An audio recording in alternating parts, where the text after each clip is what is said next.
दोपहर के लगभग 3 बजे के आसपास का वक्त हो रहा था। इसी बीच में एक डिलीवरी बॉय आता है, घर की घंटी बजाता है और घर की घंटी जैसे ही बजती है तो महिला बाहर निकलती है, पूछती है भैया क्या बात है। वो कहता है कि आपका पार्सल है।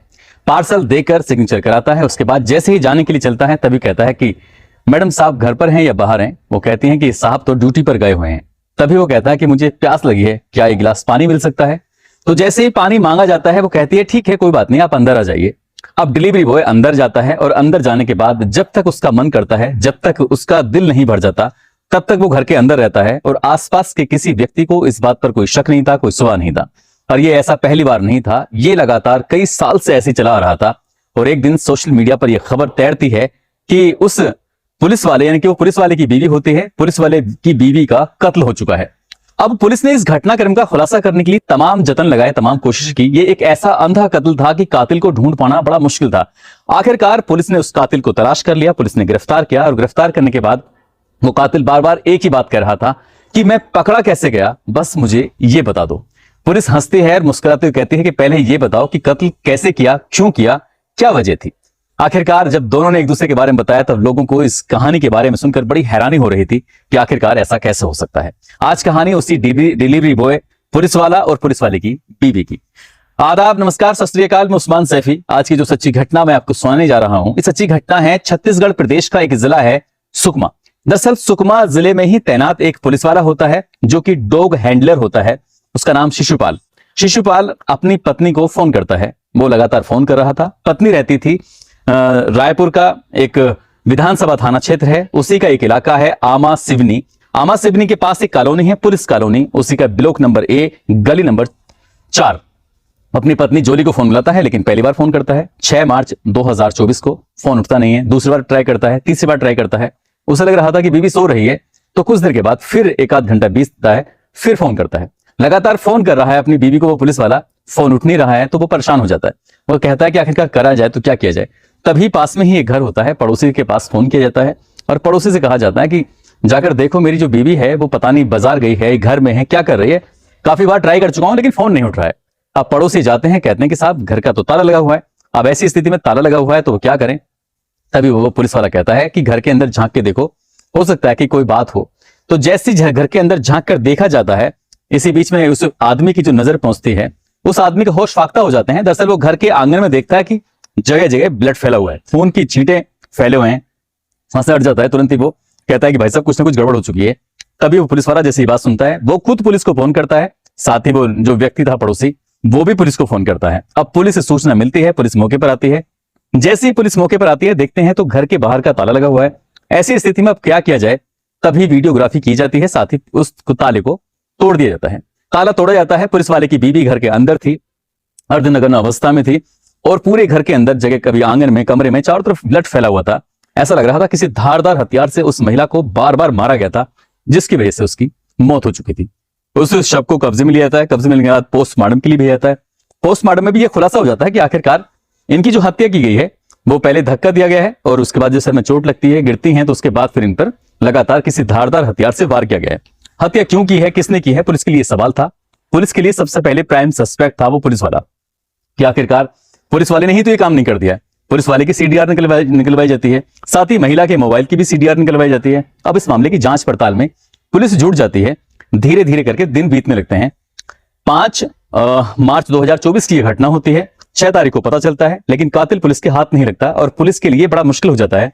आसपास के जितने भी सीसीटीवी कैमरे थे उनको खंगाला जाता है। साथ ही महिला की जो मोबाइल होता है उसके सीडीआर से जितने भी लोग संपर्क में होते हैं उनसे भी कॉन्टेक्ट किया जाता है, लेकिन पुलिस को जो कातिल नहीं मिलता। पुलिस थक जाती है। आखिरकार लगभग 10-12 दिन का समय बीत जाता है। बात है 15 मार्च 2024 की।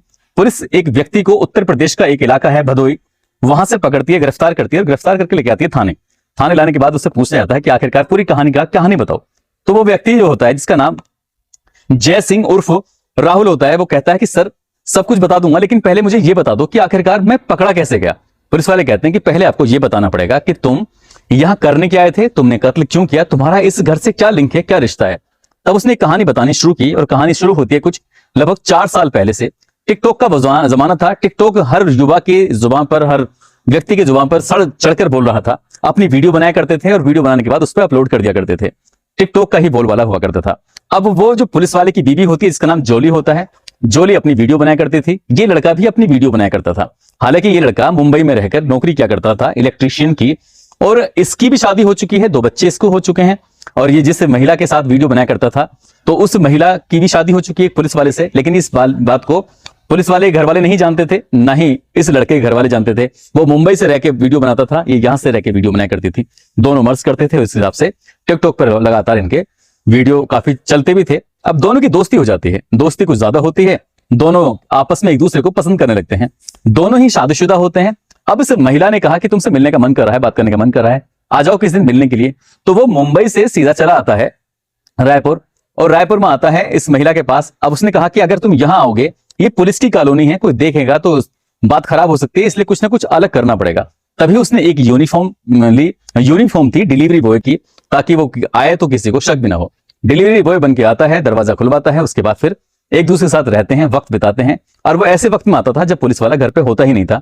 हालांकि कई साल से इनके पुलिस वाले का और उसकी पत्नी का बीच में विवाद भी चल रहा था, लेकिन उसको ऐसा ही मौका मिलता था, डिलीवरी बॉय बन के आया, घर में रहा, एक दूसरे साथ फिजिकल रिलेशन बनाए और जिंदगी बिल्कुल ठीक ठाक चल रही थी, आगे बढ़ रही थी। 4 साल से लगातार ऐसे ही चल रहा था। आसपास के किसी भी व्यक्ति को इसका कोई शक नहीं था, कोई शुबा नहीं था। ठीक वैसे ही इस नए लड़के ने 5 मार्च 2024 को मुंबई के एयरपोर्ट से एक हवाई जहाज पकड़ा रायपुर के लिए, और लगभग शाम 6:30 बजे ये रायपुर पहुंच जाता है। और रायपुर आने के बाद इस महिला के पास जाता है। इस महिला जोली से कहता है कि इसका नाम, लड़के का नाम राहुल होता है, जोली से कहता है कि बताइए क्यों बुलाया है। उसने कहा कि मैं तुमसे शादी करना चाहती हूँ, शादी करो, नहीं तो फिर तुम्हारे खिलाफ मैं एफआईआर कराऊंगी, तुमने मेरा कई साल से शोषण किया है। तो लड़का थोड़ा परेशान हो जाता है, लेकिन इस बार वो पूरी इरादे से आया था। अपने मोबाइल वगैरह सब बंद कर दिए थे, कोई कम्युनिकेशन नहीं था, कोई कॉन्टेक्ट नहीं था, कोई यहाँ आया है उसके बारे में कोई जानकारी नहीं थी। कपड़ा भी पूरा, ऊपर से उसने अपने आप को पूरा चेहरे को ढक लिया था ताकि कोई उसको पहचान भी ना पाए। घर आता है, जैसी बातचीत चल रही थी, उसने महिला को धक्का दिया। धक्का देने के बाद महिला गिर जाती है और कैंची पास में पड़ी हुई थी, उस धारदार हथियार से उस महिला के शरीर पर बहुत वार करता है और उसकी लाश को पूरे घर में इधर से उधर वो लेके दौड़ रहा था। और दौड़ने के बाद यहां से लगभग 6:30 बजे घर में प्रवेश करता है, 9 बजे घर से निकलता है। वापिस उसे मुंबई जाना था, लेकिन थोड़ा लेट हो जाता है क्योंकि उसकी जो फ्लाइट थी वो छूट जाती है। अब फ्लाइट छूट जाती है तो वो क्या करे, परेशान हो जाता है। सीधा स्टेशन पहुंचता है और वहां से पूरी LTT एक्सप्रेस से भूसावली तक गाड़ी पकड़ता है, वहां से भूसावली से कामयानी एक्सप्रेस पकड़ता है, उससे वो उत्तर प्रदेश के भदोही अपने गांव पहुंच जाता है। उसे लग रहा था कि अब इस घटनाक्रम का कभी खुलासा नहीं होगा, क्योंकि उन दोनों की बात जब भी होती थी वो सोशल मीडिया के माध्यम से होती थी, मोबाइल वगैरह का इस्तेमाल एक दूसरे से नहीं किया करते थे। अब ऐसी स्थिति में जब उसने कहा कि साहब मैंने तो पूरी कहानी बता दी है, लेकिन मैं पकड़ा कैसे गया, आप ये भी तो बता दो।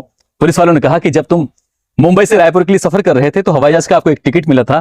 दरअसल तुम जल्दबाजी में उस टिकट को इस घर के अंदर ही भूल के चले गए थे और हम लोगों की नजर भी उस पर नहीं पहुंच पा रही थी। लगातार कई दिन के बाद वो टिकट हमारे हाथ तक जाता है और इस टिकट के माध्यम से हमने रायपुर के जो हवाई अड्डा होता है उसका CCTV कैमरा खंगाला, साथ ही मुंबई भी टीम जाती है, वहां से भी जानकारी जुटाई जाती है। जब वो मुंबई में पता चलता है कि तुम यहां हो ही नहीं, तुम अपने गांव गए हो, इसके बाद टीम तुम्हारे गांव भदोही पहुंचती है और भदोही जाने के बाद तुम्हें गिरफ्तार कर लेती है। और गिरफ्तार करने के बाद पुलिस ने उसको जेल भेज दिया है। पुलिस की कोशिश है कि कम से कम समय में उसके विरुद्ध कड़ी से कड़ी कार्रवाई कराने के लिए चार्जशीट दाखिल करे और ताकि उसको सजा मिल सके। साथ ही उस पुलिस वाले पे जो शक किया जा रहा था, उस पुलिस वाले का कोई दोषी नहीं था और जांच से ये पता चलता है कि पति पत्नी का बीच में विवाद भी चल रहा था। 12 साल पहले लगभग शादी हो चुकी थी, लेकिन कोई बच्चा नहीं था, इसलिए दोनों के बीच में विवाद भी रहता था। पत्नी उससे अलग रहना चाहती थी, इसीलिए इस डिलीवरी बॉय कहें या फिर वैसे ही उसका टिकटॉकर फ्रेंड कहें, उससे मोहब्बत हो जाती है। वो उसी से शादी करना चाहती थी, जबकि वो 2 बच्चों का बाप होता है, वो अपने बच्चों को छोड़ना नहीं चाहता था, इसलिए जिद के चलते इस महिला का कत्ल हो जाता है। दोस्तों, इस पूरे घटनाक्रम को सुनाने का उद्देश्य किसी को परेशाान करना नहीं है, किसी का दिल दुखाना नहीं है, बल्कि आपको जागरूक करना है, आपको सचेत करना है। और जाते जाते आज यूपी के रहने वाले हैं अमित कुमार, साथ ही सोहना के रहने वाले हैं भविष्य खटाना। आज इनका जन्मदिन है, इनको जन्मदिन की ढेरों सारी शुभकामनाएं, बहुत बहुत मुबारकबाद। साथ ही कुछ लोगों ने नाम लेने की अपील की है, जिसमें सावन कुमार तिवारी, सोनम चतुर्वेदी, गुड़िया सिंह, भानु शर्मा, धीरज कुमार, मुकीम गुज्जर, मोहम्मद शाबू खान, राजीव कुमार, दीपांशु मित्तल, जमशेद खान, वसीम खान, महराज राव, शहबाज खान, विनोद कुमार रायबरेली से। आप सब लोग अपना ख्याल रखें, सुरक्षित रहें। जय हिंद, जय भारत।